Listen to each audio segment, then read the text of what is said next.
আজ তোমাদের সাথে শেয়ার করব স্পেশাল এই জাম মাখার ভিডিও। এই গরমে টক ঝাল জাম মাখা, তার জন্য জাম নিয়ে নিয়েছি কিছু পরিমাণ। জলের মধ্যে জামটা ভালো মতো করে ধুয়ে নিচ্ছি। এবার আমি জামটা মাখাতে রেডি করে দেবো।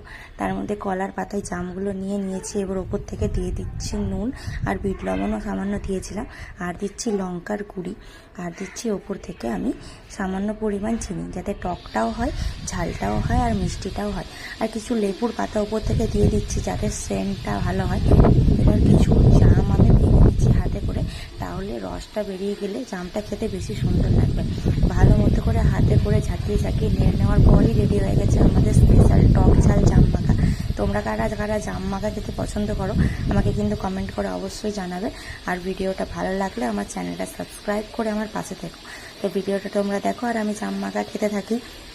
জাম মাখাটা খেতে কিন্তু দারুণ হয়েছিল, আমার তো হেভি লাগছিল খেতে। তো ভিডিওটা এই পর্যন্ত।